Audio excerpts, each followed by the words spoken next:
सबसे बड़ी उपलब्धि है संस्कारों की पवित्रता।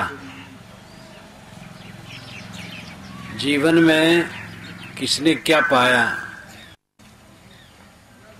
इसका महत्व नहीं, मन कैसा रहा इसका महत्व है। बड़ी लंबी जमीन पाई, बहुत बड़ा मकान पाया,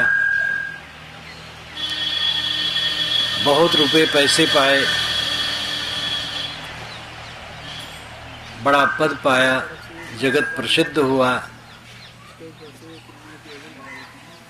मन बढ़िया नहीं है तो सुखी नहीं होगा। हमारा मन हमारे कर्मों से बनता है।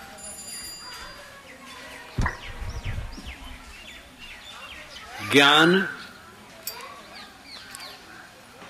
वाणी का व्यवहार, इंद्रियों का बर्ताव, इन सब से हमारा मन बनता है। जैसे हम सोचते हैं, बोलते हैं, करते हैं, वैसे संस्कार बनते हैं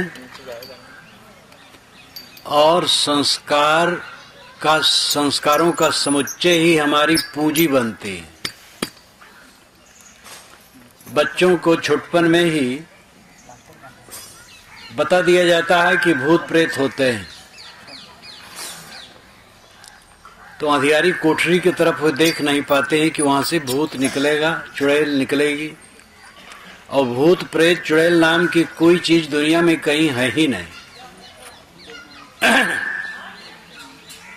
मिथ्या भ्रम। भूत प्रेत कोई जानवर नहीं है, और इसका तोदा तो इतना है कि हद है। किताबों में लिखा है, धर्म ग्रंथों में लिखा है। धर्म ग्रंथों में जो कुछ लिखा है सब सच नहीं है और सब झूठ नहीं। सारे धर्म ग्रंथों के लेखक मनुष्य हैं। अपने देश काल के परिप्रेक्ष्य में जो कुछ समझ पाए हैं लिखे हैं, इसलिए सारे धर्म ग्रंथ विचारणीय हैं। जो तर्क युक्त हो, विवेक युक्त हो, उसे मानना चाहिए।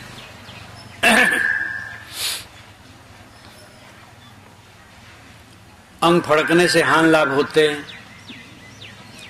दाहिना अंग अगर पुरुष का फड़कता है और स्त्री का बायां तो लाभ है, इसके विपरीत फड़कता है तो नुकसान है। झूठी बात है। चाहे जब जो अंग फड़के कोई चिंता मत करो। छूछा घड़ा देख लिए तो काम बिगड़ जाता है, भरा घड़ा देखे तो काम बन जाता है। झूठी बात है। दिशा शूल नाम की बात होती है। जैसे मंगल और बुध, कोई उत्तर दिशा में जाएगा तो मर जाएगा। मंगल बुध उत्तर दिश काला। तो मंगल बुध को बस्ती से डुमरियागंज नहीं जाना चाहिए। बसें और सब साधन बंद कर देना चाहिए मंगल बुध को। और गुरुवार को दक्षिण जाने से मौत है। और गुरुवार को लोग दक्षिण जाते हैं, कुछ नहीं होता है। अनेक अंधविश्वास मनुष्य के दिमाग पर लदे हैं और वे शास्त्रगत हैं, धर्म गुरुओं द्वारा बताए जाते हैं। इसलिए धर्म के नाम पर जो प्रचलित है वो सब बातें विचारणी हैं।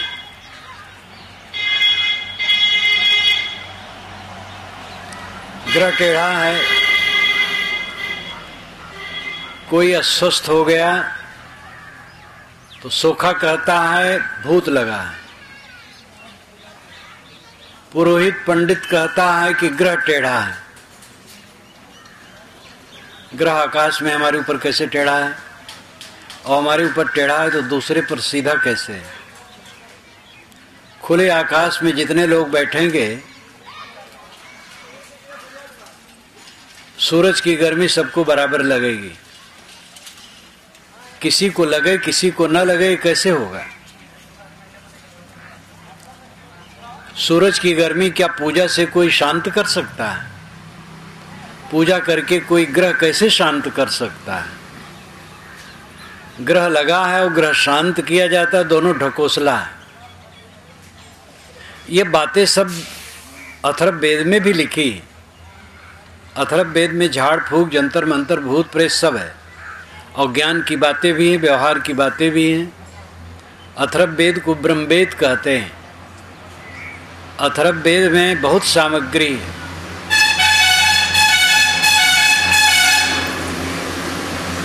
लेकिन ये भूत प्रेत भी हैं। तो विवेकी बनो, विचारक बनो, चिंतक बनो। विज्ञान कितना आगे बढ़ गया है, लेकिन धर्म के नाम पर अंधविश्वास की घुट्टी पिलाई जाती है हर मजहब द्वारा। इसमें एक दोषी नहीं है, सब मजहबों द्वारा ये अंधविश्वास की घुट्टी पिलाई जाती है। जन्म से आदमी ऊंच और नीच होता है, ये दिमाग में डाल दिया जाता है। और ऐसे संस्कार होते हैं, इतने गहरे में बैठ जाते हैं कि एक बड़ा वर्ग के आदमी अपने को मान लेते हैं मैं जन्म से ही नीच हूँ, और एक वर्ग के आदमी मान लेते हैं हम जन्म से भी ऊंचे हैं, चाहे जैसे कर्म करें। ये खराब संस्कार डाला गया।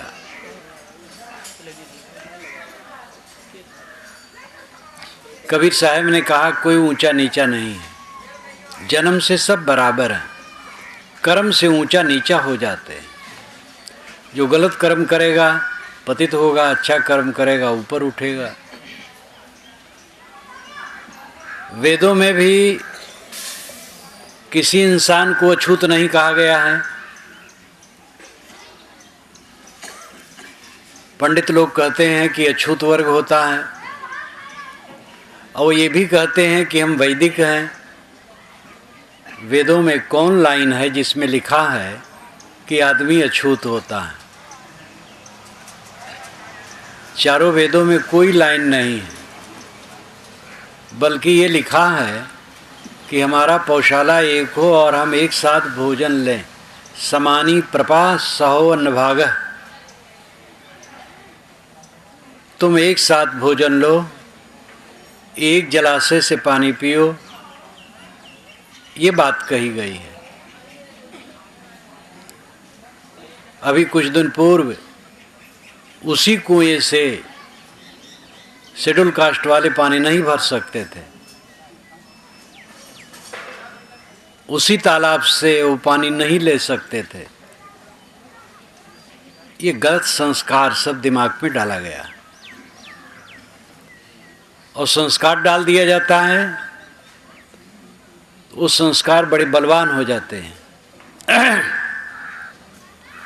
बचपन में डाले गए संस्कार जीवन में बहुत मजबूत हो जाते हैं। इसीलिए बच्चों के संस्कार अगर अच्छे हों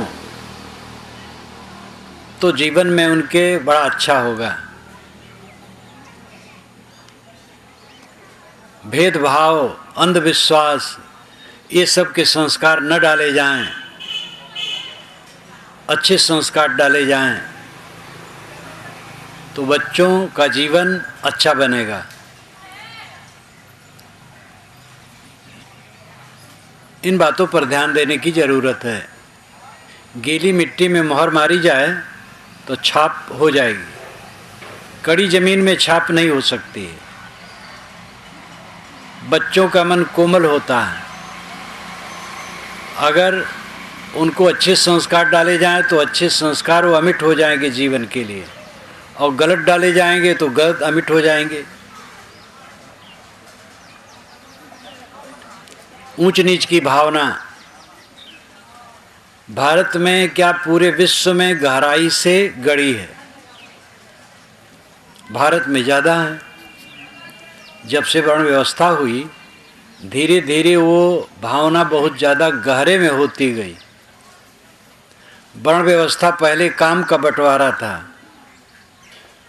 छुआछूत नहीं थी, कोई ऊंच नीच नहीं।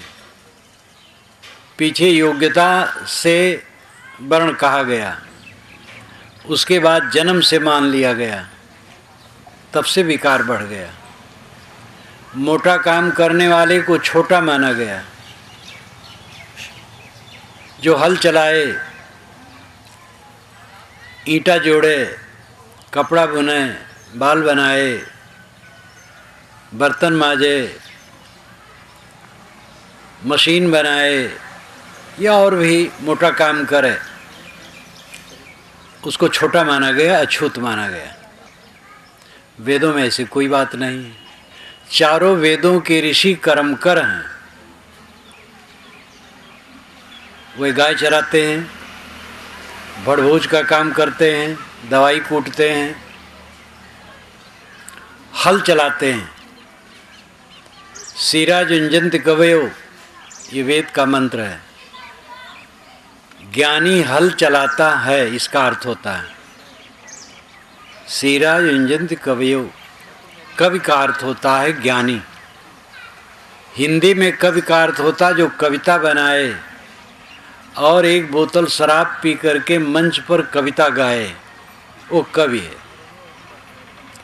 लेकिन संस्कृत भाषा के अनुसार कवि का अर्थ होता है पारदर्शी, ज्ञानी। सीरा युंजंत कवयो, ज्ञानी हल चलाते हैं।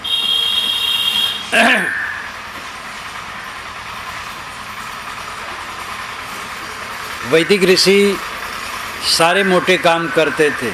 एक ऋषि कहता है, कारुरहम ततो विषकुपल प्रक्षणी नना नाना धियो वसु यव अनुगायु तस्थिम इंद्रा इंदो परिश्रव। मैं कारीगर हूँ, मेरा पिता दवाई कूटता है और मेरी माता भड़भूज है। धन के लिए हम नाना काम करते हैं। ये ऋग्वेद का मंत्र है।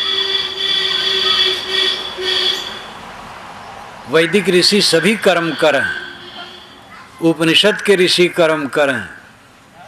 श्री कृष्ण महाराज प्रसिद्ध चरवाहे हैं, लेकिन ये महान है। कबीर साहब ने कर्म करों की पक्षधरता की। उन्होंने स्वयं कपड़ा बुना और इसके लिए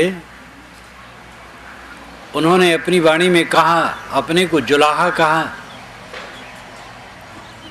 श्री कृष्ण को यादव बारंबार कहा गया। पहले के लोग मोटा काम करने को छिपाते नहीं थे, क्योंकि स्वाभाविकता थी। पीछे जब ये हो गया मोटा काम करने वाला छोटा होता है, तब छिपाया जाने लगा। और ये हमारे देश का सबसे बड़ा दुर्भाग्य है। ये मान लेना कि मोटा काम करने वाला छोटा होता है। मोटा काम करने वाला छोटा होता है तो बड़ा कौन होता है? अन्न पैदा करने वाला छोटा है तो अन्न खाने वाला और छोटा है। अगर तेल पेरने वाला अशुभ है तो तेल खाने वाला महाअशुभ है। बाल बनाने वाला बुरा है, बाल बनवाने वाला अच्छा है। टट्टी करके जगह गंदी कर देने वाला अच्छा है और जगह को साफ कर देने वाला बुरा है। कैसी उल्टी बुद्धि है। और कौन टट्टी नहीं साफ करता है? किसके मुख में 32 दांत है जो कहे मैं मेहतर का काम नहीं करता हूँ? जगत गुरु लोग, महामंडलेश्वर सुबह उठ करके मेहतर का काम सब करते हैं। अपनी अपनी टट्टी कौन धोता है? अपने तो धोते हैं। इतनी अकल जिसके ना हो, कौन मनुष्यता समझ सकता है? कौन अछूत है? मेहतर अछूत है। जिस माता का मैंने दूध पिया है वर्षों, मेहतर है कि नहीं? मेरी टट्टी धोई है वो वर्षों, और मेहतरानी का हम दूध पिए और दूसरे मेहतर को अछूत कहते हैं। इतनी अकल नहीं आई।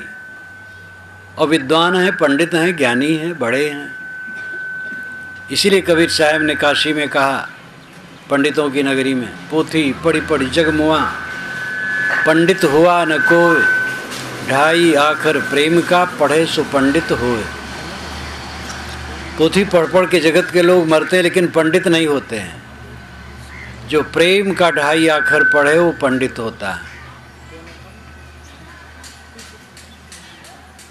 एक है त्वचा हाड़ मलमूत्रा, एक रुधिरी एक गोदा, एक बूंद से सृष्टि रची है को ब्राह्मण को शूद्रा। रजोगुण ब्रह्मा तमोगुण शंकर, सतोगुणी हरि होई, कहें कबीर राम रम रहिए हिंदू तुर्क न कोई। इस तरफ से दीवार बना लिए हैं तो इधर कैसे आए? सब इधर आ जाओ। राधेश्याम, मैं प्रबंध करूं?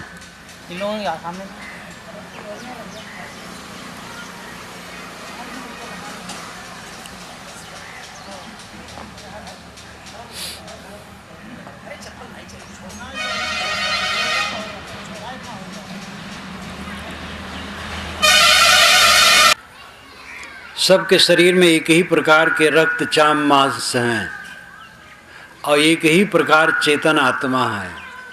कौन ऊंच नीचे? विविध वर्ग और जात माने गए लोगों के रक्त निकाल करके डॉक्टर के पास भेजा जाए और वो बताएं ये चौधरी का रक्त है, ये तिवारी का है, ये पाड़े का है, ये मोहम्मडन का है और ये ईसाई का है, तब मान लिया जाए कि ये सब होते हैं, सब नकली हैं। ब्राह्मण क्षत्रिय वैश्य शूद्र हिंदू मुसलमान सब नकली।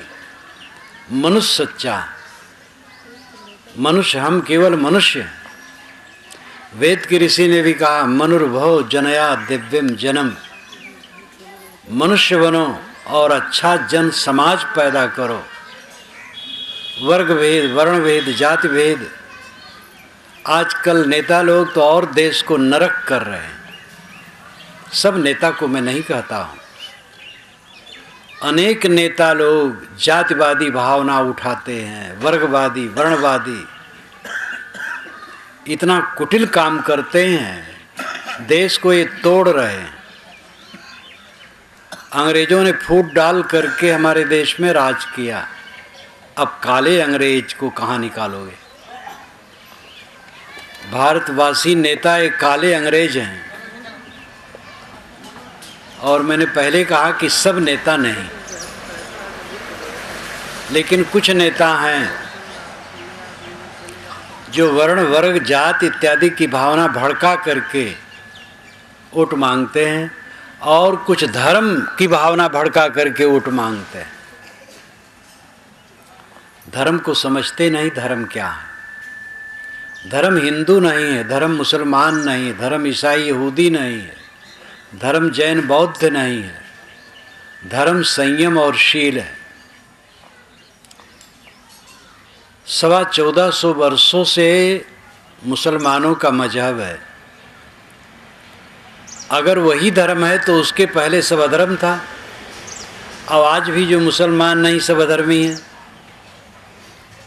अब अगर ईसाईयत धर्म है तो 2000 वर्षों के पहले क्या दशा मानी जाएगी, और जो आज ईसाई नहीं उनकी क्या दशा होगी? बुद्धत्व 2500 वर्षों से, तो 2500 वर्ष के पहले धर्म था कि नहीं? अब आज जो बौद्ध नहीं उसकी क्या दशा होगी? जैनत्व 2500 वर्षों से और ज़्यादा है, लेकिन जैनों के शास्त्र ईसा के बाद बने। महावीर स्वामी जो अंतिम तीर्थंकर माने जाते हैं, तब तक जैन संप्रदाय का एक पर्चा भी नहीं था। महावीर स्वामी के निधन के 1000 वर्ष बाद 32 आगम ग्रंथ अर्धमागधी में बने, तो उनकी भी एक सीमा है। हिंदू शब्द 2500 वर्षों से प्रचलित है। चारों वेदों में कहीं हिंदू शब्द मैंने नहीं पाया, 6 शास्त्रों में नहीं पाया, समस्त वैदिक साहित्य में नहीं पाया। ऋग्वेद यजुर्वेद सामवेद अथर्ववेद ये वेद हैं, और ब्राह्मण, आरण्यक, सूत्र ग्रंथ, गृह सूत्र, सौर सूत्र, धर्म सूत्र, उपनिषदें, ये सब वैदिक साहित्य हैं। इनमें कई हिंदू शब्द मुझे नहीं मिला। महाभारत और रामायण, ये दो महाकाव्य, इनमें भी हिंदू शब्द नहीं मिला। पुराणों में हिंदू शब्द आया।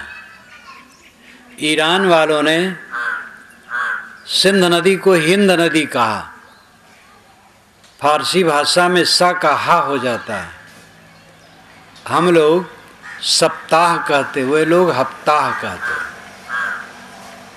हम लोग फसल को शस्य कहते, संस्कृत में फसल को शस्य कहते, और फारसी भाषा में हय कहते। दोनों सा हा हो जाता है। इसका प्रभाव राजस्थान, गुजरात तक में आज भी है। सवेरे को हवेरे, साबुन को हाबुन कहते हैं। सिंध नदी को उन्होंने हिंद नदी कहा, और इस देश को हिंद देश, और यहाँ के लोगों को हिंदू। तब से हिंदू शब्द का प्रचलन हुआ। ये 2500 वर्ष का प्रचलन है। अगर हिंदू धर्म है तो 2500 वर्ष के पहले वाले फिर बेधर्मी हो जाएंगे। अब आज भी जो हिंदू नहीं, उसकी क्या दशा होगी।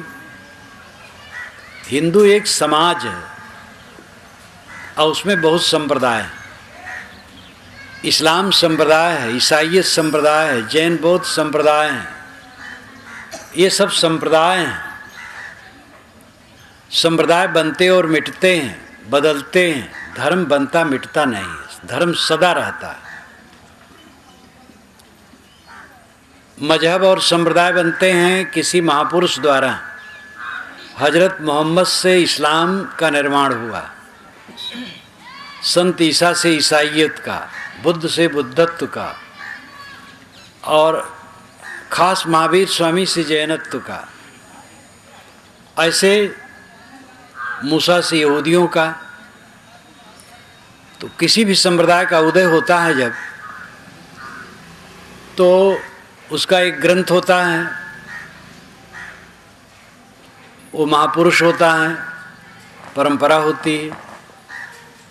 तो किसी देश काल में वो सब होते हैं, लेकिन जगत तो अनादि है। तो सदा से क्या है, जितने संप्रदाय और मजहब हैं सब कल्याणकारी हैं। वे अपने अनुगामियों को परहेजगारी, संयम बताते हैं, सदाचार बताते हैं। इसलिए सबका आदर होना चाहिए और सभी शास्त्रों का आदर होना चाहिए। वेद, कुरान, बाइबल, सबका, हिंदू, मुसलमान, ईसाई, यहूदी, सबका आदर होना चाहिए। साथ साथ विचारक होना चाहिए। अलौकिकता की बात डाल करके धर्म में बहुत विखंडन किया जाता है। लोग कहते हैं हमारा महापुरुष अलौकिक है, वो कहते हैं हमारा महापुरुष अलौकिक है, हमारी किताब अलौकिक है, हमारा संप्रदाय अलौकिक है, तो दूसरे लोगों का नारकी है, हमारा स्वर्गीय है। ये धमा चौकड़ी संप्रदाय वाले करते हैं और ये उनका मिथ्या अहंकार है। सारे संप्रदाय मनुष्य के चलाए हैं, सारे महापुरुष केवल मनुष्य हैं, सारी किताबें मनुष्य की रचनाएं हैं। ये विवेक जब उदय होगा तभी सच्चे धर्म को हम समझ सकेंगे, अब आपसी सौहार्द भाव उत्पन्न होगा। इबादत में तर्ज का फर्क है और उसको लेकर के खाई बनाना अनर्थ है। अरबी भाषा में अल्लाह है, ये दो पदों को मिला के अल्लाह शब्द बनता है, अल और इलाह। अल कहते हैं आदरणीय को, इलाह कहते हैं पूज्य को। जो आदरणीय और पूज्य हो वो अल्लाह। और ऋग्वेद चारों वेदों में पहले है और बड़ा है। और ऋग्वेद का पहला मंत्र है अग्निमीले पुरोहितम यज्ञ से देवम ऋतजम होतारम रत्न धातमम। पहला शब्द है अग्निमीले। अग्निमीले में दो पद है, अग्निम और ईले। साणाचार्य जिसका भाष्य करते हैं अग्नि नामकम देवम ईले अस्तोम ईड़ अस्तुताविद धातु। अग्नि नाम का तो देवता है और ईल अस्तुति परक है। ईल ईड़ इलाह एक बात है। मुसलमान कहते हैं अल्लाह इलाह, इलाह पूज्य, और वेद का पहला मंत्र ईड़ कहा जाता है जो पूज्य के लिए है। ईड़ ईल इलाह एक बात है। बकरीद, बकर ईद ये भी अरबी भाषा का शब्द है। बकर नाम गो, गाय बैल दोनों उसमें आ जाते हैं। किसी भी अरबी फारसी के शब्द को उसको आप देख सकते हैं। बकर गो, गाय बैल। ईद ईड़ पूज्य, गो पूज्य, इसका अर्थ बकरीद का अर्थ होता है गो पूज्य है। अरबी भाषा में दुआ प्रार्थना के लिए, आशीर्वाद के लिए होता है अर्थ। वेद में इसी उच्चारण में और यही अर्थ है। देवेश कृणतो दुआहा, ये ऋग्वेद के मंत्र का अंश है। देवेश कृणतो दुआहा, हम देवता के लिए दुआ करते, प्रार्थना करते। दुआ बारंबार आता है। मैंने अपने वेद की भूमिका ही में इसको लिखा है। मुसलमान घुटने टेक करके नमाज पढ़ते हैं। नमाज नमन, वंदना। घुटने टेक करके नमाज पढ़ने में विनम्रता है। घुटने टेक करके प्रार्थना करने में विनम्रता है। पुराने बादशाहों के सामने घुटने टेक करके प्रार्थना की जाती थी। सामी और आर्य दोनों परंपरा घुटने टेक करके प्रार्थना करती थी। आर्य परंपरा ब्राह्मण परंपरा है, वैदिक, और सामी परंपरा यहूदी ईसाई इस्लामी है। पुरानी बाइबल में नूह नाम के महापुरुष हैं। उनके 3 पुत्र हैं, साम, हेम, एपेत। साम बड़े हैं। साम के वंशज यहूदी हैं, उसी में से ईसाई निकले, फिर मुसलमान। इसलिए ईसाई, मुसलमान, यहूदी ये सब सामी कहलाते हैं। सामी परंपरा। और ब्राह्मण परंपरा आर्य परंपरा है। फिर ब्राह्मण में ही श्रमण सिद्धनाथ संत परंपराएं विकसित हुई। आर्य और सामी परंपरा दोनों घुटने टेक करके प्रार्थना करती थी। मुसलमानों में आज भी है, लेकिन भारतीय और आर्य परंपरा में वो बदल गई, क्योंकि प्रार्थना से उन्नत ध्यान है। प्रार्थना आरंभिक है। प्रार्थना थोड़ी होना चाहिए, फिर ध्यान में पहुंचना चाहिए। आर्य परंपरा ध्यान में आगे बढ़ गया, इसलिए घुटने टेक करके प्रार्थना छोड़ दिया, पलथी मार करके बैठना और ध्यान करना। लेकिन मूल रूप में घुटने टेक करके प्रार्थना की जाती थी। ऋग्वेद में बारंबार आता है, वशिष्ठ जी सरस्वती नदी के तट पर घुटने टेक करके प्रार्थना करते हैं। ये ऋग्वेद में आता है 7वें मंडल में। 7वां मंडल वशिष्ठ का है। तीसरा मंडल ऋग्वेद का विश्वामित्र का है। विश्वामित्र या वैश्वामित्र, यानी विश्वामित्र और उनके अनुगामी। और 7वां मंडल वशिष्ठ और वासिष्ठ, वशिष्ठ का और उनके अनुगामियों का है। सब में घुटने टेक करके प्रार्थना की बात आती है। हरम अरबी भाषा का शब्द है, इसका अर्थ होता है महल, मकान। और ऋग्वेद में बारंबार, चारों वेदों में जहाँ हरम शब्द आता है मकान के लिए।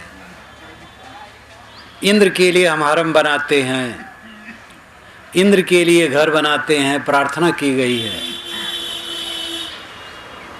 कौन पराया है? मक्का जाते हैं जब तीर्थयात्री हज करने मुसलमान, तो वहाँ एक इहराम क्रिया होती है। बाल मुड़वा देते हैं, सफाचट बनवा देते हैं। जैसे हम कपड़े पहने ऐसे वो कपड़े पहनते हैं। ऊपर उत्तरी, नीचे वासस, वासस और उत्तरी। वासस यानी लुंगी, उत्तरी यानी चद्दर। और वो प्रतिज्ञा करते हैं हम जीव नहीं मारेंगे, मांस नहीं खाएंगे, नशा नहीं लेंगे, ब्रह्मचर्य व्रत से रहेंगे, संयम से। जितने समय विराम क्रिया में रहते हैं एकदम साधु सरीखे। आजकल तो टीवी है, आप देख सकते हैं, उस समय टीवी में वो सब चित्र आता है। कोई पराया नहीं है। भेद करते करते एक के दुश्मन दूसरे हो गए और एक में अनेक भेद। हिंदू मुसलमान अपने विरोधी मान लिए, तो शिया सुन्नी आपस में विरोधी मान लिए, शैव वैष्णव मान लिए, रामानंदी रामानुजी। अयोध्या में रामानुजी संप्रदाय के वैष्णव हैं और रामानंदी संप्रदाय के हैं, दोनों कटाकटी करते हैं, मारते नहीं हैं, ऐसे ही अटर पटर बोलते चालते हैं। तो ये सब विरोधी भावना, वैष्णव और शैव में उद्वेग, एक दूसरे को अलग अलग मान लिए। कौन अलग है, कौन पराया है? सारे भेद झूठे। खतना आपने करवाया, चोटी आपने रखाई, जनेऊ आपने पहना।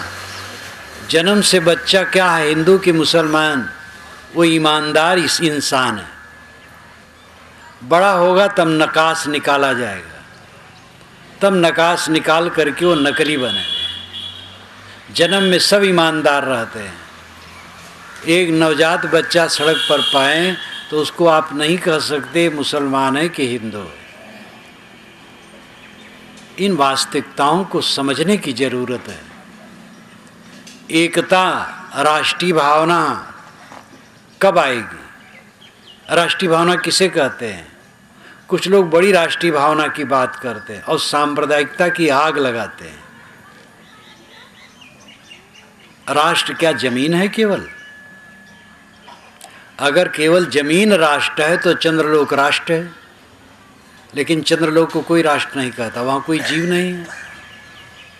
ये प्राणी राष्ट्र है। हमारा भारत एक राष्ट्र है। कन्याकुमारी से कश्मीर, पंजाब से बंगाल, ये देश फैला है।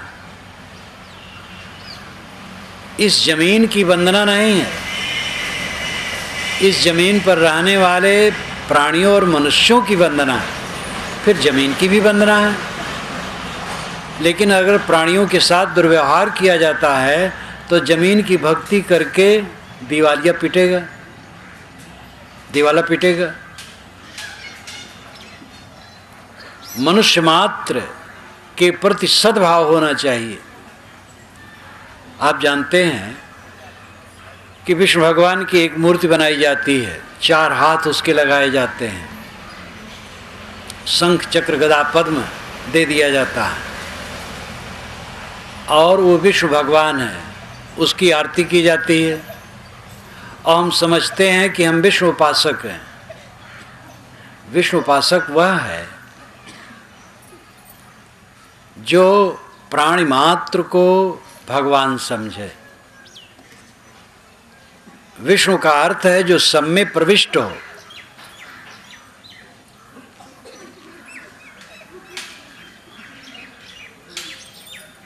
विष धातु से विष्णु शब्द बनता है, ध्यान दीजिए। ये देवियां, ऐ देवियां, महिलाएं, देवियां, नारियां, यहां आई हो तो चुपचाप सुनो, इधर उधर चमकाओ मटकाओ मत,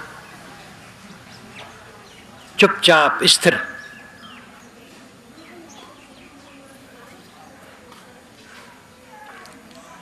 विष धातु से विष्णु शब्द बनता है। विष कहते हैं प्रवेश को, जो सब में प्रविष्ट हो विष्णु है। घट घट में वही साईं बसत है, कटुक बचन मत बोल रे। सभी घट में वो विष्णु है जो प्राणी मात्र के प्रति आदर भाव रखे, वो विष्णु की उपासना कर रहा है। और बस 4 भुजा वाले मूर्ति के विष्णु की आरती उतार लिए, विष्णु वैष्णव हो गए। और प्राणियों से दुर्व्यवहार है, कहाँ वैष्णव है? वैष्णव वह है जो प्राणी मात्र के प्रति आदर करता है।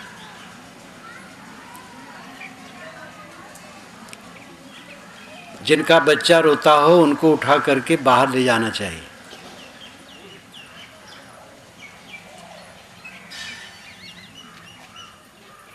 भारत माता की आरती उतारो। भारत माता एक 30 वर्ष 28-30 वर्ष की युवती का चित्र बना लिया जाता है और उसके हाथ में तिरंगा झंडा दे दिया जाता है। उसी की आरती उतारो और कहो हम भारत माता के भक्त हैं, तो भोलापन है। भारत माता का भक्त वह है जो कन्याकुमारी से लेके कश्मीर, पंजाब से लेके बंगाल तक के प्राणियों के प्रति आदर करे। उसमें केवल हिंदुओं का आदर करें ये बात नहीं, केवल मुसलमानों का आदर करें ऐसी बात नहीं, मानव मात्र का आदर करे, प्राणी मात्र की रक्षा करे, तब वो भारत माता का भक्त है। और भारत माता का चित्र का आरती कर लिया और कहा हम भारत के भक्त हैं। क्या भक्त है वो दिखावा है। भारत तो फैला हुआ देश है और इस देश में रहने वाले प्राणियों के प्रति आदर करे, वो भारत का भक्त है। इसी प्रकार जो सब में प्रविष्ट है उस विष्णु की उपासना करने वाला वैष्णव है। प्रकृति में सर्वत्र नियम प्रविष्ट है। प्रकृति के सारे द्रव्यों में नियम है। उन नियमों को समझे और नियम से चले। सब प्राणियों में आत्मा प्रविष्ट है। सभी आत्माओं के प्रति रहमदिली रखे। नियम, पानी कैसे बरसता है? भगवान बरसाता है। भगवान क्या है? दयालु है। तो ज़्यादा क्यों वर्षा देता है जो देश देश बह जाए, और सूखा क्यों कर देता है कि देश देश जल जाए? तो ये अंधविश्वास है। प्रकृति के नियमों से पानी बरसता है। नियम की अनुकूलता है पानी बरसेगा, नियम की अनुकूलता नहीं होगी नहीं बरसेगा। उसमें कोई ज्ञान नहीं। इस चीज को समझने की जरूरत है। विज्ञान इतना बढ़ गया लेकिन आज भी इस चीज को समझना नहीं चाहते हैं लोग। पानी नहीं बरसता है तो प्रोफेसर, भौतिक विज्ञान के प्रोफेसर भी कहते हैं पता नहीं भगवान क्यों नाखुश है। और कॉलेज में लेक्चर देते हैं कि पानी बरसने के सारे कारण जड़ प्रकृति के हैं, उनमें चेतना नहीं है। और जब घर में रहेंगे पानी नहीं बरसेगा तो भगवान को दोष देंगे, क्योंकि संस्कार उनके दिमाग पर चढ़ा है और उस संस्कारों से उबर नहीं रहे हैं। इसलिए पानी नहीं बरसता है तो हिंदू लोग हवन करते हैं, मुसलमान लोग नमाज पढ़ने में जोर लगाते हैं। मालूम तो भगवान सो गया है, जगा रहे हैं सब। तो ये प्रकृति के नियमों को न समझना है। धर्म के नाम पर आदमी जड़ हो जाता है। विवेकी बनने की आवश्यकता है। पानी बरसने का कारण जड़ है, चेतन नहीं। भूचाल जड़ क्रियाओं से आता है, कोई इसको हिला नहीं देता है। समुद्री तूफान आया, कोई देवता नहीं लाता है, चैतन्य देवता, वो प्रकृति के नियमों से आता है। इसका ज्ञान होना चाहिए। इसका ज्ञान हो तो भटकाव बंद हो। ज्ञान नहीं है तो आदमी भटकता है। जिंदगी भर गुल्ली ताबीज बांधे। एक प्रोफेसर आए, उनके कमर में बहुत गुल्ली ताबीज। डॉक्टर, इंजीनियर, प्रोफेसर, जज, लाल पीली बत्ती वाले गाड़ी वाले गणेश जी को सब दूध पिलाए थे उस वर्ष। मैं इलाहाबाद में था तो सुना सिविल लाइंस में लाल बत्ती वाले, पीली बत्ती वाले सब दूध पिला रहे हैं गणेश जी को। और गणेश जी के लिए श्रद्धा केवल एक दिन रही अगर 4-6 महीने पिलाए होते तो गणेश जी घूमने फिरने लगते, शक्ति आ जाती उनके हाथ पैर में। ये अंधविश्वास धर्म वालों का, और इनकी जड़ता आज तक छूट नहीं रही है। इन बातों पर सोचना और विचारना चाहिए। क्या पत्थर की मूर्ति दूध पिएगी?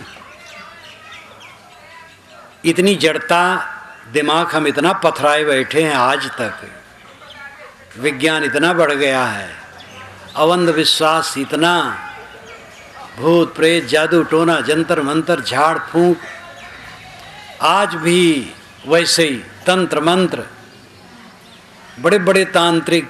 अभी तो तांत्रिकों का एक विभाग खुल गया था बड़े जोर से, अब कुछ ठंडा हुआ है।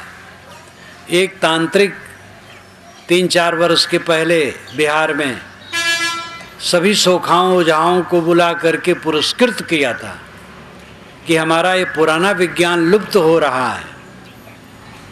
उनको बड़ा रोना था कि सोखा ओझा का व्यापार बैठा जा रहा है। झाड़ फूक बढ़ना चाहिए, भूत प्रेत की भावना बढ़नी चाहिए। ये हमारे मंत्री हैं जो देश को डुबाने वाले हैं। तंत्र मंत्र सब झूठ है, मत भरमो सबको। लेकिन तंत्र मंत्र में लोग पड़े हुए हैं। इन बातों में जागृति की जरूरत है। किसी मत मजहब का अंधविश्वास हो, मत मजहब का केवल दोष नहीं है, सभी जगह 2 नंबर का धंधा चलता है। और ये 2 नंबर का धंधा, ये सब झाड़ फूक तंत्र मंत्र है। मैंने कहा था कि संस्कार मनुष्य के मन में जो बैठ जाते हैं वो जीवन भर रहते हैं। हमारे संस्कार अच्छे होने चाहिए, अंधविश्वास से ऊपर उठना चाहिए।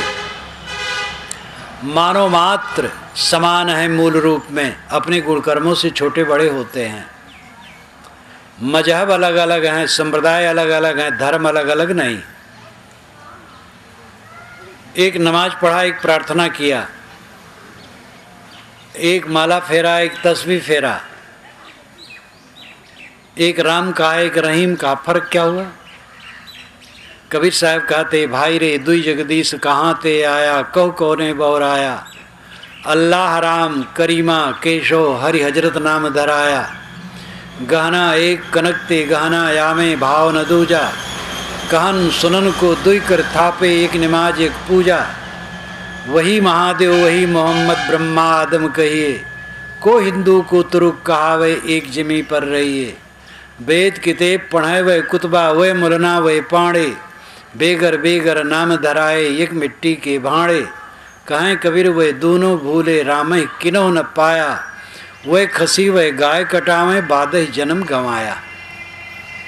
एक कहता हम राम कहेंगे, एक कहता हम रहीम कहेंगे। साहब कहते 2 परमात्मा कहाँ से आ गए?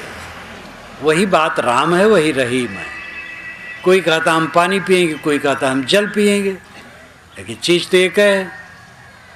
गलती यह है कि भगवान और देवता के नाम पर प्राणियों की हत्या आज भी चलती है। किसी प्राणी को पकड़ करके उसके गले पर छुरी रेती जाए तो वहाँ सज्जन होंगे, वो रोकेंगे, अगर नहीं रोक पाएंगे तो भाग खड़े होंगे, देखेंगे नहीं।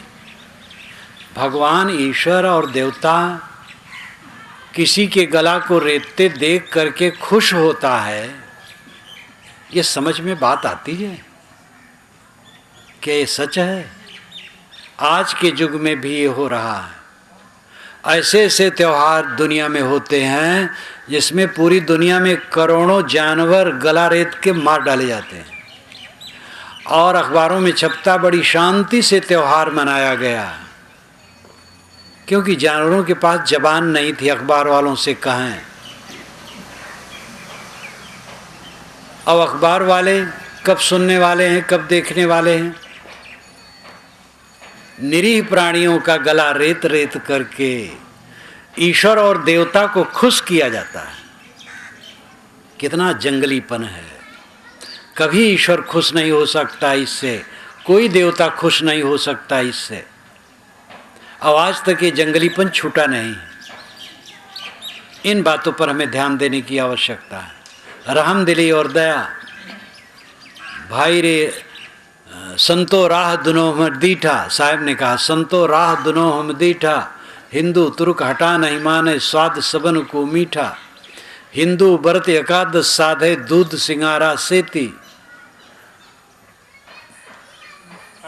अन्न को त्यागे मन को न हटके पारन करें सगौती, तुर्क रोजा नमाज गुजारें बिस्मिल बाग पुकारें, इनको बहिष्त कहाँ से हुए जब साँझे मुर्गी मारें, हिंदुक दया मेहर तुर्कन की दोनों घट से त्यागी, ई हलाल वे झटका मारे आग दोनों घर लागी, हिंदू तुर्क की एक राह है सतगुर सोई लखाई, कहीं कबीर सुनो हो संतो राम न कहूँ खुद आई। राम और खुदा का अर्थ है प्राणियों पर दया करो। दर्द दिल के वास्ते पैदा किया इंसान को, वरन तात के लिए कर रहे बयां कुछ कम न थे। प्राणियों पर दया करो, इसके लिए ईश्वर ने तुम्हें बनाया, नहीं तो उसकी प्रार्थना करने के लिए कर रहे बयां कम नहीं थे, वरन तात के लिए कर रहे बयां कुछ कम न थे। तात के लिए प्रार्थना के लिए कर रहे बयां फरिश्ते उसके पास कम नहीं थे। ईश्वर हजारों हजारों फरिश्तों को खड़ा कर देता कि करो हमारी वंदना। ईश्वर कोई खुशामद पसंद है? वो ये चाहता है कि सब पर दया करो। नक की बात सब जगह कही गई है, लेकिन जब उस पर ध्यान दिया जाए, सब कहते तत्व एक है, सत्य एक है, और तनिक तनिक बात में आपस में कटाकटी करते रहते हैं। झूठा अहंकार। कबीर साहब इसके लिए बहुत कस के कहे, एकदम उन्होंने झकझोर दिया। उनके साहस को देख करके तो दुनिया के लोग आश्चर्य करते हैं। जब रूस की सीआई लिप्किन, जो हिंदी भाषाविद हैं, उन्होंने लिखा कि यहाँ पत्र दिया गोरखपुर कि जब मैंने कबीर वाणी पढ़ी तो लगा भारत की मिट्टी में ऐसा आदमी पैदा हुआ है, इतना सत्य कह देने वाला। आश्चर्य हुआ। सीआई लिप्किन का पत्र कबीर अंक में छपा था, मेरी पुस्तक में एक जगह छपा है। और भी जो लोग नया नया सुनते हैं आश्चर्यचकित रह जाते हैं। काशी नगरी में रह करके जिस समय मुसलमानों का राज्य था और हिंदू पंडितों का धार्मिक राज था, और दोनों को फटकारते हैं, कहते दोनों तुम कहाँ बह रहे हो, फर्क क्या है, सत्य तो एक है, क्यों लड़ते हो। प्रेम और मोहब्बत की जरूरत है। धर्म का तत्व है संयम और शील। अपने पर संयम और दूसरे के लिए शील का बर्ताव करो, ये धर्म है। फिर नमाज पढ़ो, पूजा करो, प्रार्थना करो, आपका विचार है। राम को रहीम को कोई अर्ज नहीं। शिरडी के साईं बाबा जो मर गए, जब उनके पास मुसलमान जाते थे, नमस्कार करते थे, तो कहते थे राम तुम्हारा कल्याण करे, और हिंदू जब नमस्कार करते थे तो कहते अल्लाह खुश रखे। दोनों को मिलाने के लिए वो कहा करते थे। मुसलमान को आशीर्वाद देते राम का नाम लेकर, और हिंदू को आशीर्वाद देते थे अल्लाह का नाम लेकर। ऐसे बीच बीच में विवेकवान पुरुष फरीद साहब हुए हैं,